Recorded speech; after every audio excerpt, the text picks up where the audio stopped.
first danger starts with the one thing most people walk right by. A lot of spring plants look harmless, but some are actually toxic for dogs if they're eaten. Curious dogs chewing on the wrong plants can lead to diarrhea, vomiting, and even poisoning.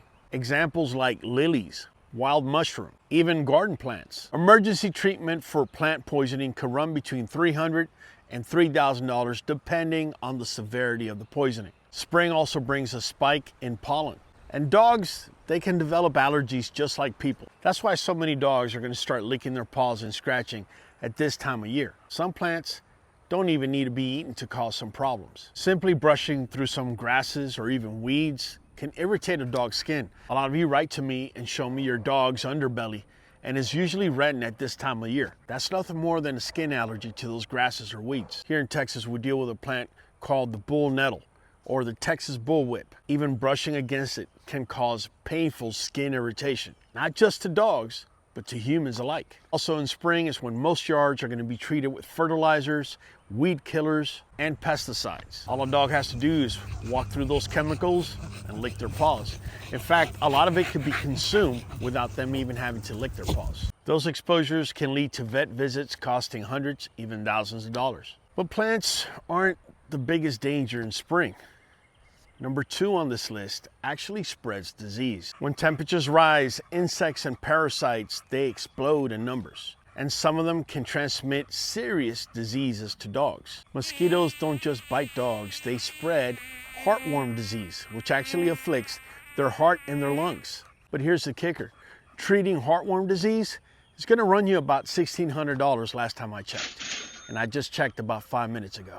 But mosquitoes are not the only insects spreading problems. Flies often land on contaminated feces and even soil. They also carry parasites like coccidia. This is important because when they land on your dog's food bowl and you don't wash it and your dog either drinks or eats from it, guess what? The transmission is there. Symptoms for coccidia: diarrhea, weakness, dehydration, oh yeah, mucousy, bloody poop. And treating coccidia through your vet is going to run you about $600. But wait, there's a disease that's far worse and all puppy owners fear. There's a disease called parvo, and it spreads through contaminated soil and feces. Dogs can pick it up by simply walking through the area where the previous sick dog had walked through. Symptoms again is vomiting, diarrhea, dehydration. Treatment often requires hospitalization.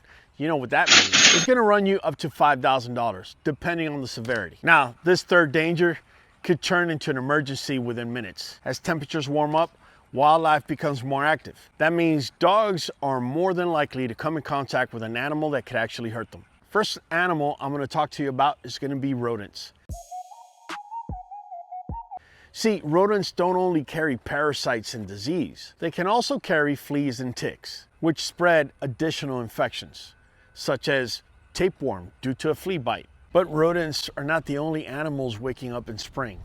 You see, snakes also become very active when temperatures rise. A curious dog investigating a snake can quickly get bit. I had this happen to me 2 years ago, where I actually lost a dog.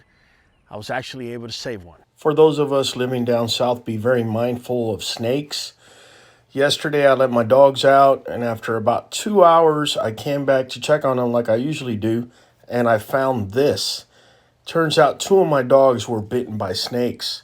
Now, I don't know if it was the same snake that bit both of them or not. When I brought them in, they weren't showing any signs whatsoever.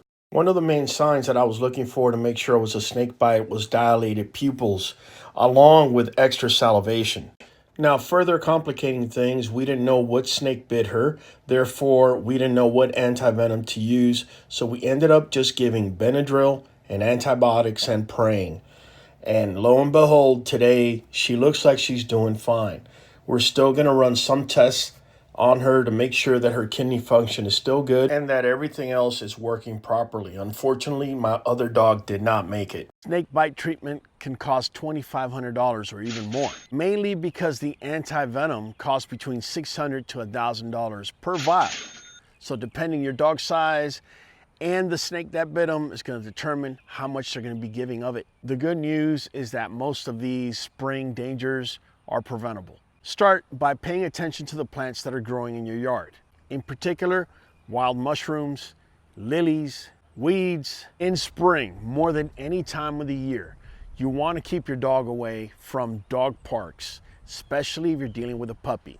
Parvo is one of those things that I've seen over and over again kill more puppies than anything else out there that I could think of. Also, not taking your dog to a dog park is going to help reduce the chance of your dog getting fleas, ticks, and anything else in between. Also, make sure to keep your grass low. When you keep your grass low, there's less incidence of fleas, ticks, snakes, and you're also able to see any type of weed that is growing in the high grass. Make sure to take the right steps to control mosquitoes and flies in your yard. Turn over anything that could actually contain water after it rains. Next, keep your eyes on dogs whenever they're in a wooden or grassy area.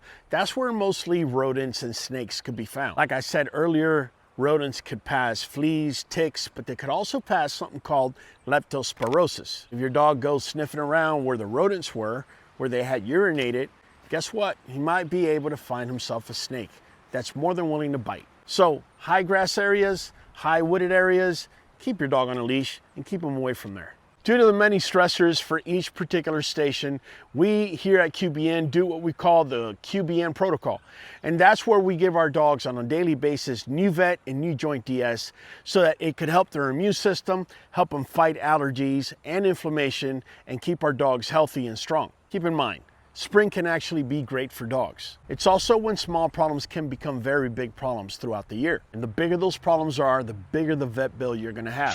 So keep a watchful eye and take the appropriate steps. Which spring danger actually worries you the most? Have you ever had a dog that's contracted any of the things that we say that started out in spring? Go ahead and leave your comment down below. I'm gonna go ahead and answer the first 20 comments. If you're already dealing with skin issues, we're gonna go ahead and leave our Get Rid of Yeast playlist right up here. It's gonna show you guys how to feed your dogs to get rid of yeast, as well as what to bathe them with and how to do it.